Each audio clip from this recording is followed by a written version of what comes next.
Comme toi, je passe beaucoup de temps sur les réseaux sociaux et je vois passer de temps en temps des choses qui me font réagir, qui me font dire ben voyons donc, comment ça se fait? Et ça m'a donné l'idée de créer des épisodes où, de temps en temps, je vais te parler d'un sujet qui me fait réagir. Cette fois-ci, c'est le manque d'éthique chez certaines adjointes virtuelles. Donc, on va parler du code d'éthique des adjointes.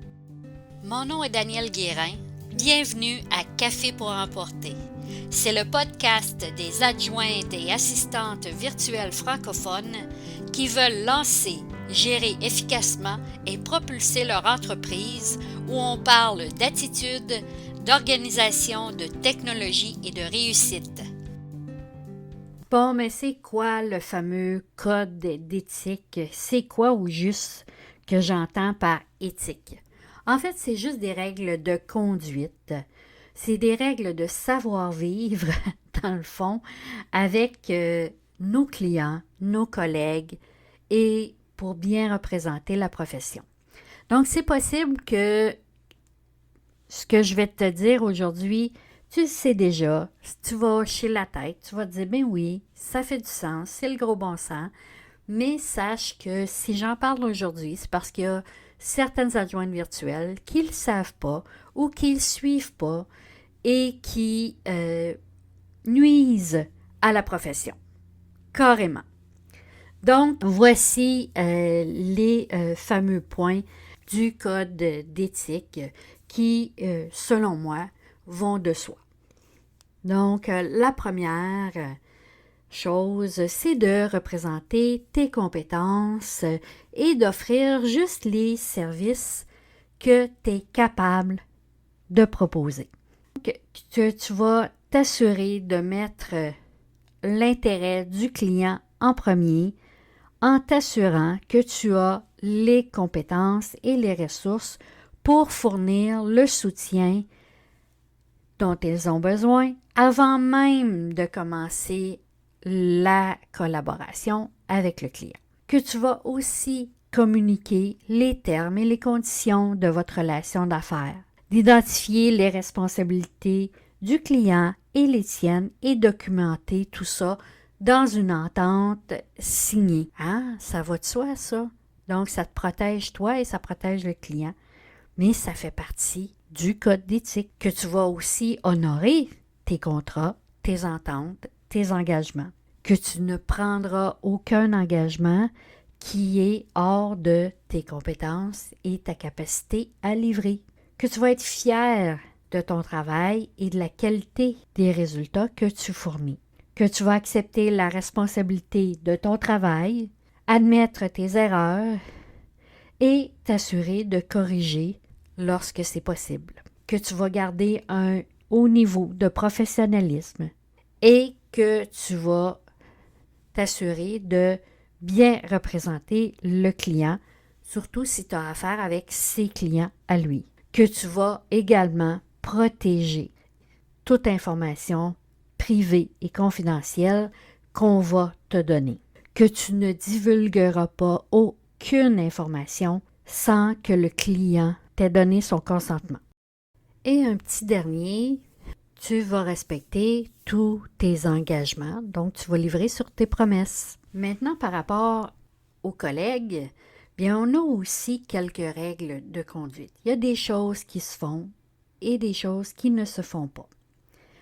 Par exemple, une des choses qu'on te conseille de faire, c'est de t'assurer de respecter tes collègues en t'assurant de ne pas enfreindre les règles de droit d'auteur, par exemple, et de ne pas voler le contenu de tes collègues. Dit comme ça peut sembler effrayant, mais ça arrive.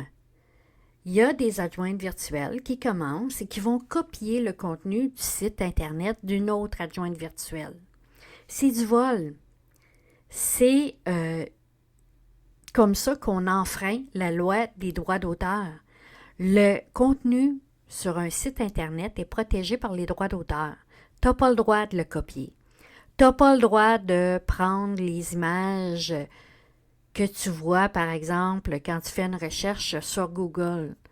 C'est pas Google qui va te donner des images. Il va t'en montrer, mais tu n'as pas le droit de les utiliser parce que les gens qui les ont mises sur leur site ont acheté les droits ou ont les droits parce que ce sont eux qui ont pris les photos.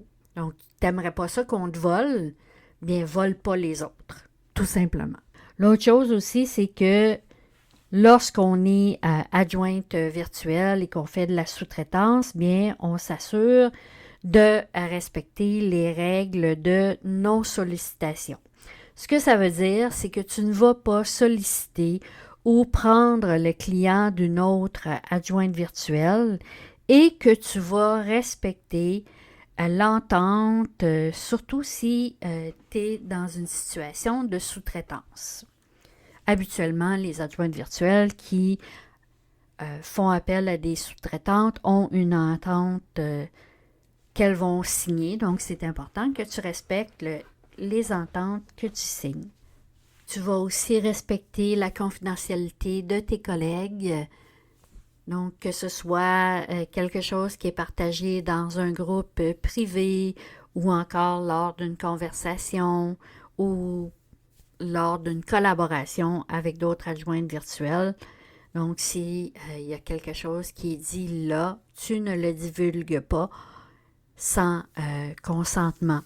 À la profession, parce qu'il y a quand même des engagements envers la profession, donc c'est l'ensemble des adjointes virtuelles, tu vas maintenir un haut niveau d'intégrité, de compétences et de professionnalisme dans ton entreprise. Tu vas utiliser tes connaissances et tes habiletés pour promouvoir la profession et promouvoir tes collègues aussi.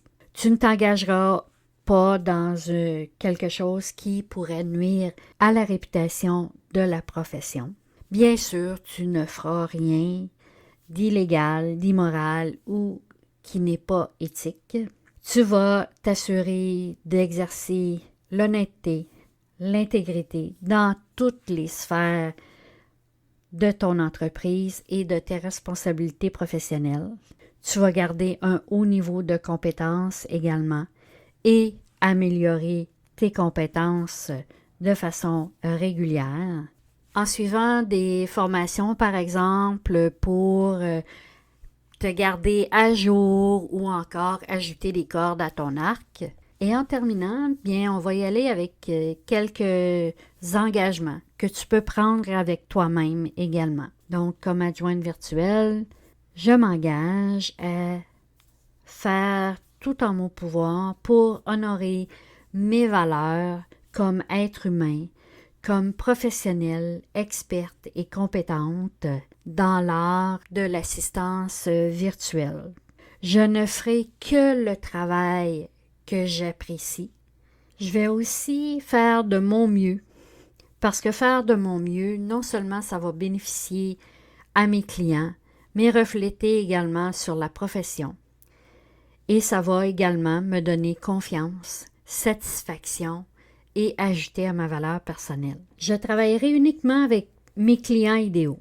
Parce que quand je travaille avec ceux qui reconnaissent ma valeur et apprécient mes compétences et mon expertise et les services que j'apporte, bien, ça crée un climat positif dans notre relation et ça fait en sorte qu'on améliore le monde. Voilà, c'est aussi simple que ça. Donc, je t'invite à regarder comment tu te comportes dans ton entreprise, avec tes clients, avec tes collègues, même sur les réseaux sociaux, avec les gens qui t'entourent. Est-ce que c'est un comportement éthique qui fait en sorte que, dans le fond, on puisse bien vivre ensemble et réussir également ensemble? L'idée de collaborer, c'est super quand ça se fait dans le respect. Alors sur ce, je te souhaite une belle journée. Puis j'espère que ça n'a pas été trop lourd pour toi. Puis si tu as des commentaires à me faire, ils sont bienvenus. N'hésite pas, écris-moi.